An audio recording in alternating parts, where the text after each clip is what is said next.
Trump tariffs and World War III.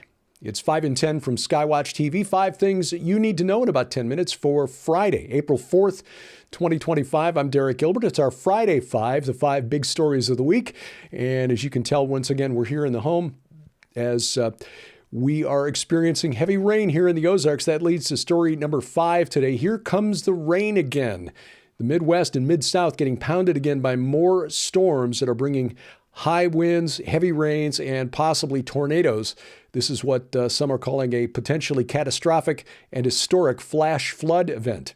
In just 5 days, about 1,000-mile stretch from Texas to Ohio will see up to 4 months worth of rain. This is according to AccuWeather. The storms are being fueled by what's called a stagnant atmospheric river. There were tornadoes Wednesday night and Thursday between Arkansas and Illinois. Businesses destroyed, homes flattened, semi-trucks on the interstate overturned. Governor Bill Lee of Tennessee said Thursday evening that swaths of the town of Selmer, Tennessee, have been completely wiped out. Some locations in Arkansas, Missouri, Kentucky, Tennessee could get between 8 to 12 inches of rain over the next few days. Totals locally as much as 16 inches. Here in our part of the Ozarks, we're in the southwest corner of Missouri. We're expecting between 3 and 6 inches over the next 24 hours, up to 9 inches locally. The Little River, about 5 miles east of us, at last check was at about a depth of 4.5 feet, but it's supposed to hit flood stage of 15 feet by tomorrow evening. In other words, that river is going to rise more than 10 feet over the next 24 hours. Now, we're up on a ridge. We're several hundred feet above that river, so we're fine. If the water levels hit here, then you really need to have yourself an ark. Item number 4 today, Independence Day. This is big news of the week as President Trump at the Rose Garden Wednesday announced his Declaration of Economic Independence, a baseline tariff of 10% on imported goods from all of our trading partners. Essentially, for the rest, a half of the trade-weighted tariffs that they are charging us to bring American goods into their countries. For example, China being charged 34% on all things coming into the United States, but that's because our goods face an effective tariff rate of about 67% for American goods to go into China. The media isn't reporting on things like that. The EU being charged 20%, Japan 24%, and so on. Again, these rates about half of what it costs American manufacturers to ship goods into those countries. President Trump trying to level the playing field, but he's not hitting them with a tit for tat. Again, it's about half of what it is costing American manufacturers to bring their goods into those countries. The media is reporting this as though this is the most terrible, awful thing ever. American consumers will see higher prices, and in the short term, that probably is true. There are some exemptions to this. Mexico and Canada not on the list because of the USMCA, the trade agreement with Mexico and Canada, but there is a 25% across-the-board tariff on imported automobiles. Again, why is President Trump doing this? Supply chain sovereignty. Encouraging investors to bring manufacturing back into the United States, especially for the raw materials needed to make things like steel, iron, aluminum, things like that. So that if and when a day comes where we are in a conflict with a foreign adversary, say China, that is essentially on a par with us as far as GDP, we're not depending on them for the steel that we need to build our weaponry. Or if they just decide to wage economic war against us and cut off their supply, it's not going to harm us. The bottom line here is this, and this has been true for 50 years or more. The United States market is the biggest consumer market on planet Earth. They need us more than we need them. Now, there is a short-term adjustment period, and as we saw this week, the markets took a hit. Things have leveled off since the big drop on Thursday. As of this recording Friday morning, markets are flat.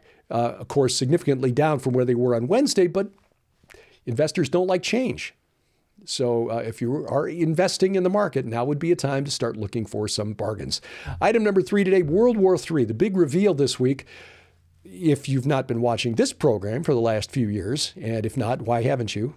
The New York Times on Sunday publishing a long op-ed, not a long op-ed, a long piece on the secret history we'll put that in air quotes because it's not a secret if you've been watching this program, of America's role in the Ukraine war. This is, as I said, about 3 years too late, but the New York Times finally admitting that the Biden administration was far more involved in the war in Ukraine than has been previously officially admitted. U.S. commanders were interwoven into the Ukrainian operations to the point where some of our NATO allies were shocked at how much input and control American generals had. The war was essentially being run from a U.S. base in Wiesbaden, Germany. Now, the Ukrainians didn't always listen to American advice. They thought we were meddling and that we were condescending, whereas, according to the New York Times, American military officers thought that the Ukrainians just weren't willing to listen to sensible advice. Like, look, you're at a real disadvantage here when it comes to weaponry and manpower. Let's try to work around those instead of launching full frontal assaults against entrenched Russian positions. The bottom line is that this is pretty much what we've suspected and what we've been saying here on this report for the last 3 years.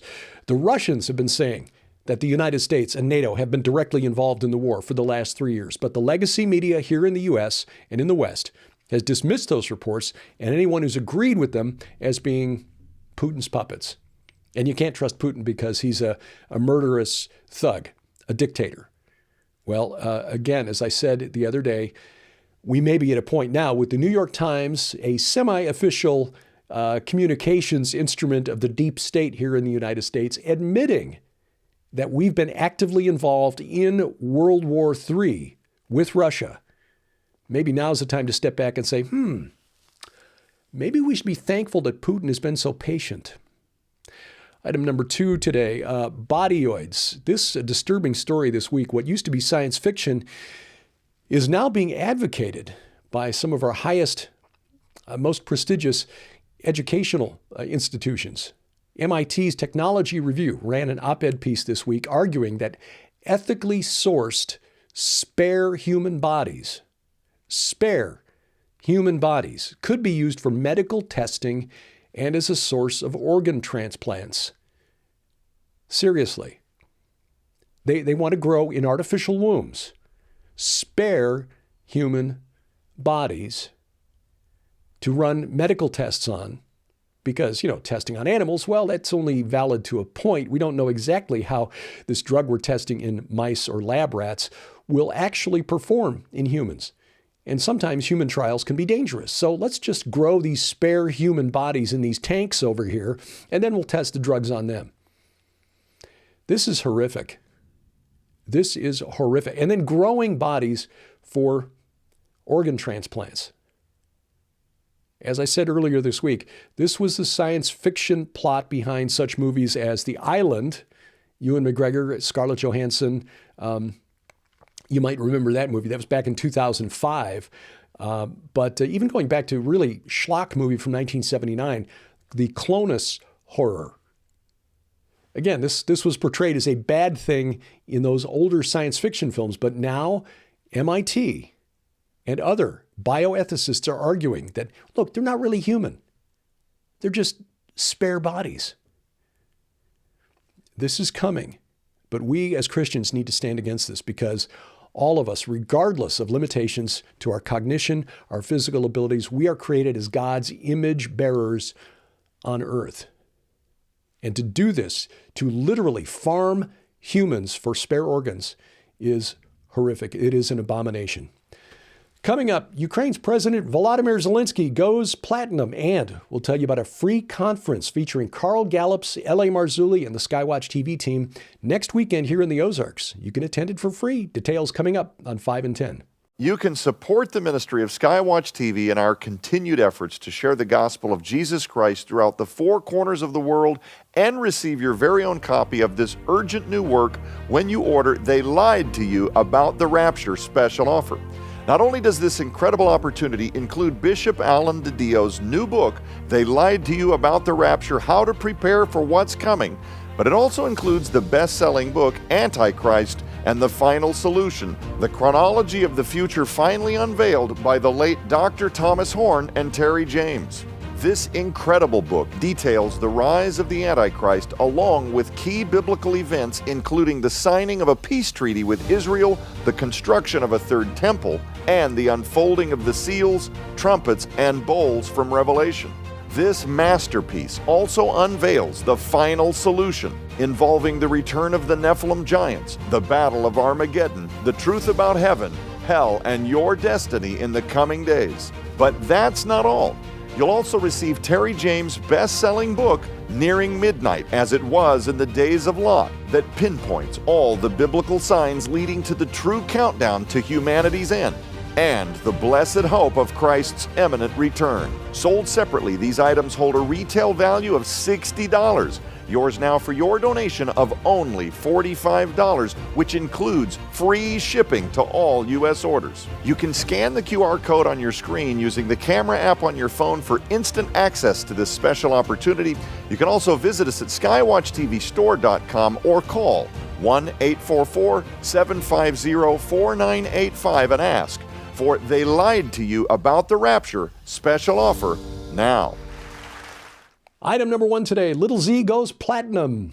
I have to give credit to my wife Sharon for Little Z. Vladimir Zelensky, Little Z, goes platinum. It almost sounds like a rapper with a record contract. But no, there are sources in South Africa reporting that Vladimir Zelensky, through a network of private investors and holding companies, has obtained a controlling stake in a platinum mine in South Africa.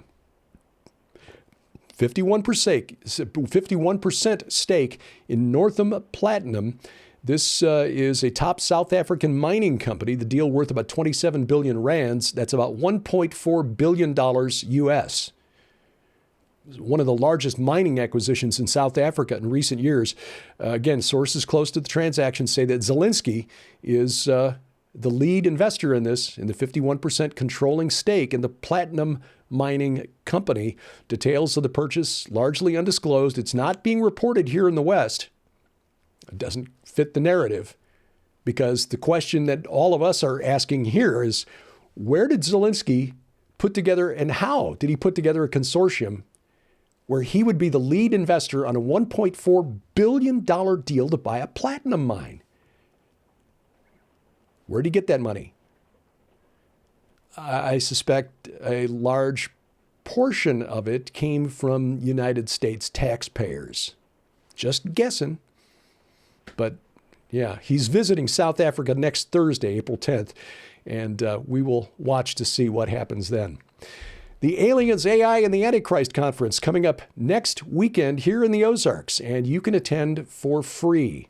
L.A. Marzulli, now he'll be Skyping in, or, well, Skype is no longer a thing. It's actually Zoom probably now, but he will be visible on the big screen. But most of us will be there in person. Sharon and me, Joe Artis Horn, the host of Skywatch TV, Donna Howell, Pastor Carl Gallups will be there in person, our good friend Vicki Joy Anderson. And there will be tapings of the Jim Baker Show there as well, which you can also attend. Alan DiDio, Dennis Lindsay, Dave Robbins of End Time Ministries, all there as well. And again, you can be there in person, no admission charge, but you do need to register because seating is limited. And in fact, seating may already be full. But here's how you find out, and here's how you register to save your seat.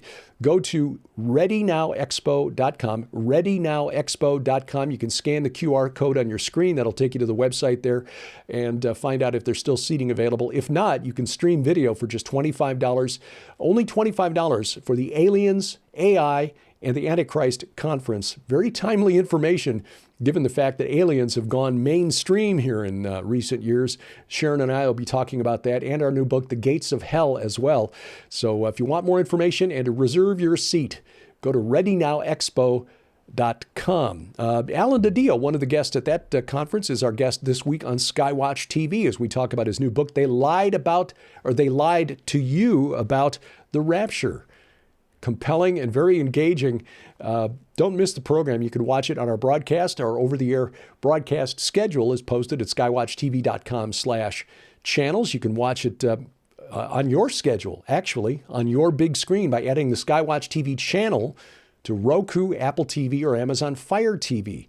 We got links on how to do that at our website, skywatchtv.com/app. You can watch us on the internet, youtube.com/@skywatchtelevision. Please subscribe, share, click the bell for notifications.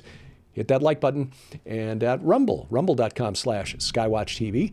We're also available on your smartphone or tablet. Yes, if you've added the free Skywatch TV mobile app to your device, we've got versions for iOS, Android, and Amazon Kindle Fire. Links to their app stores at our website, skywatchtv.com/app. Please follow 5 in 10 online. You'll find us at X, formerly Twitter, at 5_in_10, and on YouTube. Subscribe, share, click the bell for notifications. Hit the like button. The address is at 5 in 10. And thank you for watching as we keep watch. I'm Derek Gilbert. This is 5 in 10 from Skywatch TV.